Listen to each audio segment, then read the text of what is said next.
Greetings, sister. So I got your email as well pertaining to my post, where I was talking about spiritual empathy. Yeah, if you're calling the post, I stated that a medium without empathy isn't really a medium, and they can't really commune with spirits. And the West has this issue of shitting on empaths, and I think this is for a very specific reason, to make people more apathetic, to cut them off to their own spiritual senses. Because how can you expect to communicate with the spirits if you cannot feel the energies, the sensations of those around you, their emotions, how they feel? Because that spiritual empathy eventually evolves into a much greater power of telepathy. This also in turn enhances your physical sight.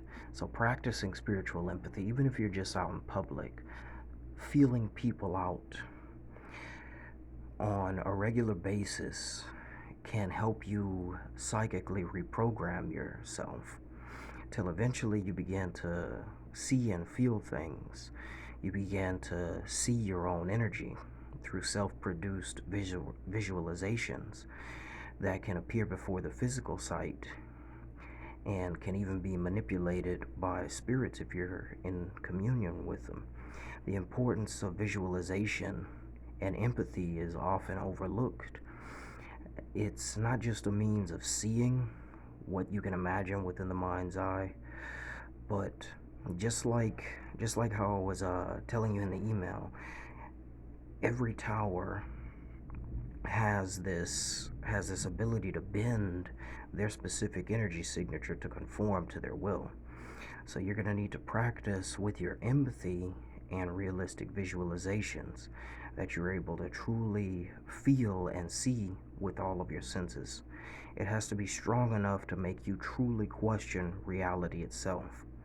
So you're going to do this constantly whenever you can. Even when you're doing the most mundane tasks, try expanding and controlling your aura, the self-produced energy body around your mortal vessel.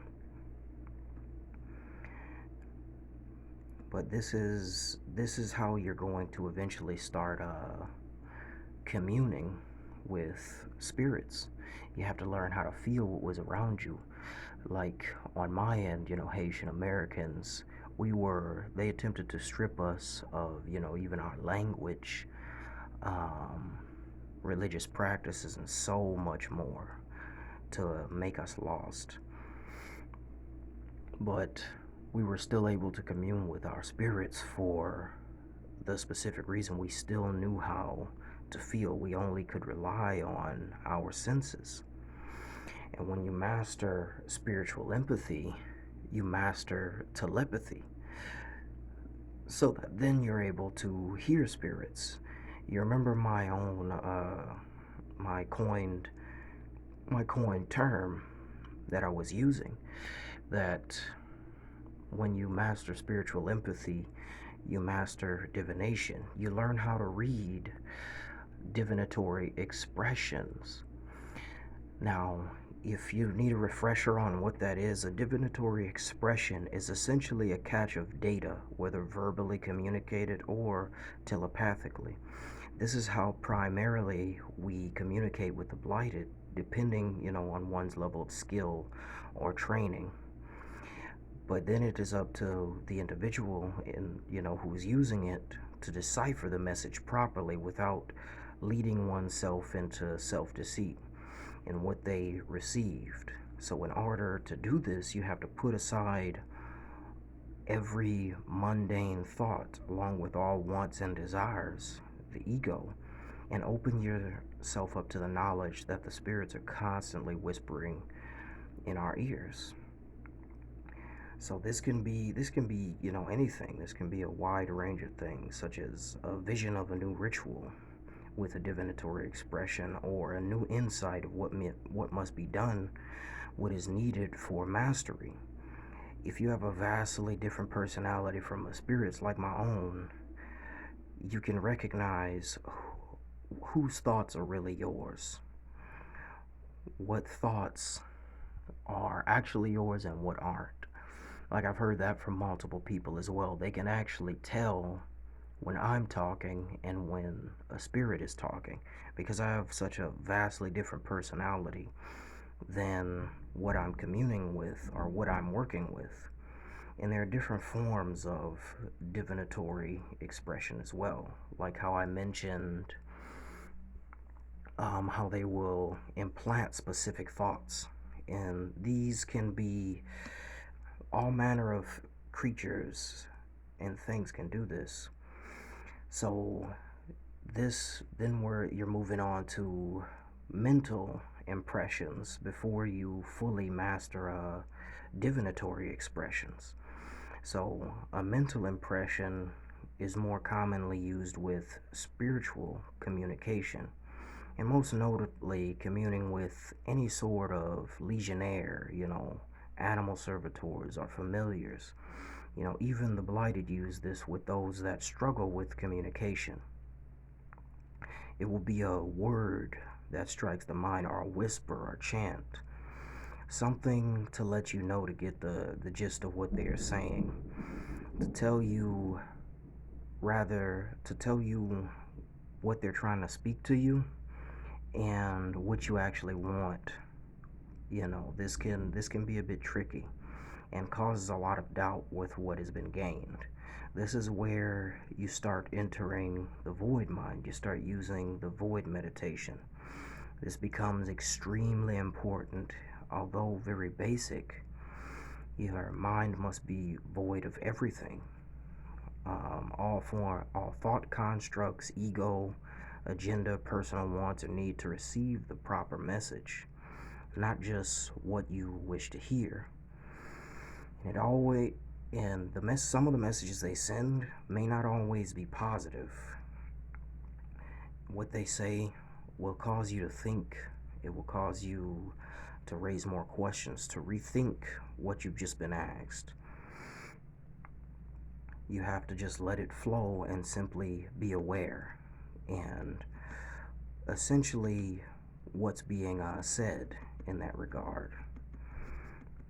But there are different forms of Westerners commonly use certain divinatory practices. I've just been calling it imaginative projection.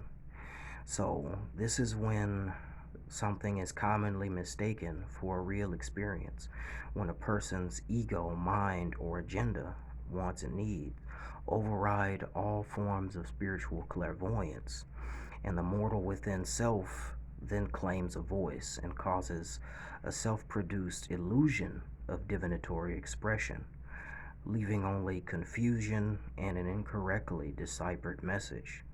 The only reason this method should actually ever be used is to get a feel for a plane's energy, just like with projection, without directly connecting yourself there for all intents and purposes.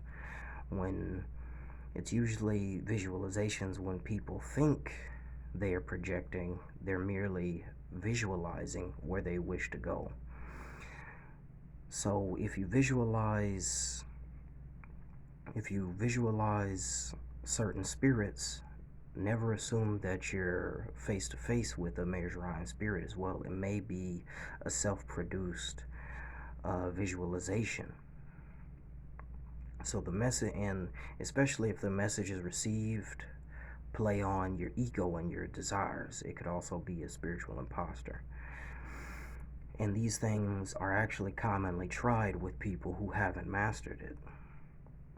So when you use imaginative projection to strengthen your divination, as I said, this is only useful for getting a feel for a plane's energy, or at best, visualization.